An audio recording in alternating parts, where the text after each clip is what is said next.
కుమారాంటి street food అంటే మా రాజేష్కు ఎంత ఇష్టమో. వారంలో 2 రోజులన్నా ఖచ్చితంగా ఆడికే పోయి తినొస్తా అంటాడు. మరి అలా పొద్దుటి నుంచి కనపడతలేడంటే ఆడికే పోయి ఉంటాడా లేకపోతే ఇంకేడికన్నా పోయిండా? ఇంతకీ ఏడున్నట్టు మోతెవరి? అన్నా జరుగు జరుగు జరుగు లోపలికి జరగాల అందరూ. అరే అన్నా నువ్వు అటు పో లోపలికి పోయి తినిపో నడు. అన్నా రావద్దు, బయటికి రావద్దు, నడు అటు నడు. ఎవ్వరు రావద్దు బయటికి, రోడ్డు మీదకి ఎవ్వరు రావద్దు చెప్తున్నా. లోపల కూర్చొని నడవాలి లోపలికి. ఆగో మా రాజేష్ లెక్కనే ఉన్నాడు కదా, కుమారాంటి ఫుడ్ స్టాల్ దగ్గర బౌన్సర్ గా చేరిండా ఏంది? అరే ఓ అక్క జర లోపలికి పోయి నువ్వు అందరికి చెప్పాలా పేరు పెట్టి. హలో హలో మేడం, ఏడుకు వస్తున్నారు మైక్ పట్టుకొని? రాగు అక్కనే కుమారాంటి కాడికి వస్తురా ఏమి? ఇగో చెప్తున్నా, ఇది వర్క్ లెక్క నడవది ముచ్చట. ఇక్కడ రాజేష్ బౌన్సర్ ఉన్నాడు కుమారాంటి కోసం. ఇట్లా మైకులు పట్టుకొని వచ్చి ఆగం చేసి ఆంటీ దుకాణం బంద్ చేసే కాడికి తెచ్చిరు. మీరు నడుగురు బయటికి నడవాలి. ఎవ్వరు మైక్ పట్టితే ఉండదు, నడవదు మన కాడ. ఇక్కడ వాలంటరీ బౌన్సర్. ఓ రాజేషు, నిజంగానే బౌన్సర్ గా చేస్తున్నావా ఎట్లా? ఓ అంజలి, అరే కుమారాంటి కాడికి తినేదందుకు ఎంతమంది వస్తున్నారు, చూసేదందుకు కూడా అంతమంది వస్తున్నారు. సరే వస్తే వచ్చిర్రు, చూసిపోవాలి కదా. అట్లా కాకుండా కింద మీద ఊపు కుమారాంటి తోపు అనుకుంటా అరుచుకుంటా వీడియోలు తీస్తున్నారు. అరే వచ్చిన వాళ్ళు తినేదందుకు వస్తురా, లేకుంటే వచ్చి వీడియోలు తీసుకొని పోయి వాళ్ళ సోషల్ మీడియాలో పెట్టుకునేదందుక. అందుకే ఇప్పటి నుంచి నేను ఇక్కడ ఉంటున్నా చూడు బౌన్సర్ లెక్క.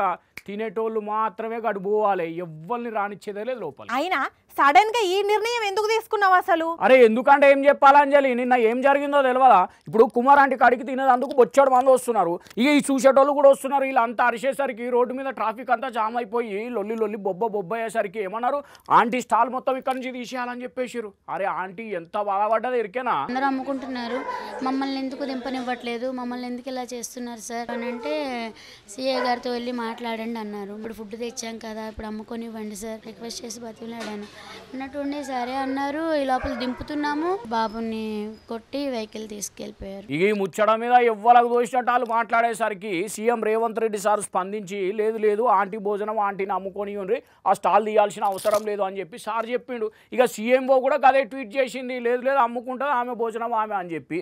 అందుకే ఇక ఆంటీ స్టాల్ ఓపెన్ అయింది కదా, మళ్ళీ ఇవ్వాలని వచ్చి గిట్లనే లొల్లి పెడతారు, మొత్తం జమ అవుతారని చెప్పి వచ్చిన బౌన్సర్ లెక్క ఏమనుకుంటున్నావు, ఎవ్వరిని రానిచ్చేది లేదు లోపలికి, తినేటోళ్ళే పోవాలి. కుమారాంటి నీకు తెలుసా నిన్నే బౌన్సర్ గా ఉండమన్నదా? అరే ఆంటీ ఉండమంటేనే ఉండాలన్నా అంజలి, పైసలు ఇస్తే కడుపు నిండా అన్నం పెట్టింది మంచిగా, గా మాత్రం ఉండదా ఇక మాకు కృతజ్ఞత? అందుకే వాలంటరీగా చేస్తున్నా. మరి ఇప్పుడు కూడా మళ్ళా సోషల్ మీడియా బ్యాచ్ మైకులు పట్టుకపోయి ఇది మీరు సాధించిన విజయం అనుకుంటున్నారా, రేవంత్ సర్కారు మీకు అండగా నిలిచింది, ఎట్లా ఫీల్ అవుతున్నారా ఆంటీ అని అడుగుతారు కావచ్చు కదా. లే అట్లా ఎవ్వరు పడతాలు వస్తే నడవది, రానియం. కాలిపిలి తింటా అనుకున్న వాళ్ళని మాత్రమే ఆడు పంపిస్తాం కుమారాంటి కాడికి.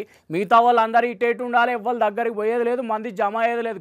గిట్ల అయితే కొడుక సంకలా పెట్టుకొని తీసుకొని అవతల పడేస్తే ఒక్కొక్కరిని. మరి ఆంటీకి కూడా చెప్పు జరా, వాళ్ళొగలు వీళ్ళొగలు మైకులు పెట్టంగానే వాళ్ళు అడిగిన దానికే సమాధానాలు చెప్పుకుంటా పోతే ఓగల్ని చూసి మళ్ళొగలు వస్తారు. 2 లివర్లకు 1000 రూపాయలా అని ట్రోల్ చేస్తారు. అరే మళ్ళీ మనం స్పెషల్గా చెప్పాలని చెప్పు, ఈ పాటికి ఆంటీకి అర్థమైపోయి ఉంటుంది.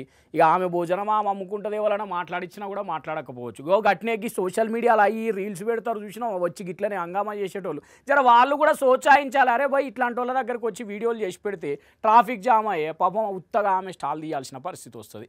ఎందుకు అవసరమా చెప్పు ఇవన్నీ? ఏమో ఊకుంటారా మనోళ్ళు? అరే ఊకోకపోతే ఏం చేస్తారు అంజలి? ఇగో వాళ్ళే సోషల్ మీడియాలో మంచిగా హైప్ ఇచ్చి రాత్రి సెలబ్రిటీలను చేస్తారు. మళ్ళీ వాళ్ళు చేయగానే ఇట్లా రోడ్ల మీదకి వస్తాం, బతకాగమవుతుంది, స్టాల్ తీసేయాలంటే ఎట్లా చెప్పు?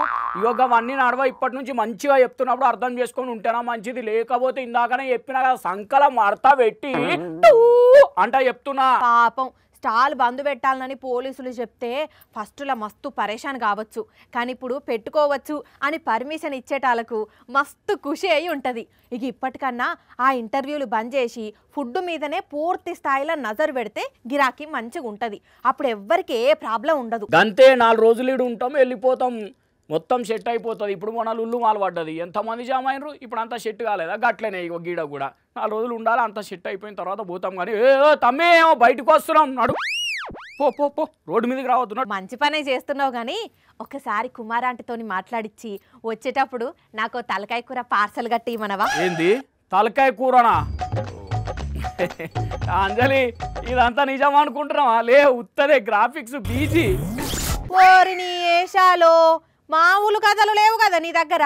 అయినా అట్లెందుకు కథలు పడ్డట్టో తమరు. అంటే ఇట్లా చేస్తే మంచిగా ఉంటుంది కదా అనిపించింది అబ్బా. ఇప్పుడు కూడా ప్రాక్టీస్ చేసినాం కదా బీజీ పెట్టుకొని, రేపు కుమార్ ఆంటీ కాడికి పోయి అప్పుడు ఆర్డర్ చేస్తాం అంతే. ఇంతకు ఎట్లున్నది ప్లాన్? మస్తున్నదిలే. సరే గాని వచ్చేటప్పుడైతే కుమారాంటి చికెను, కుమారాంటి మటను, తలకాయ, బోటి అన్నీ ఆంటీ దగ్గర ఎన్ని ఐటమ్స్ ఉన్నాయో అన్ని పార్సల్ తీసుకురా, సరేనా?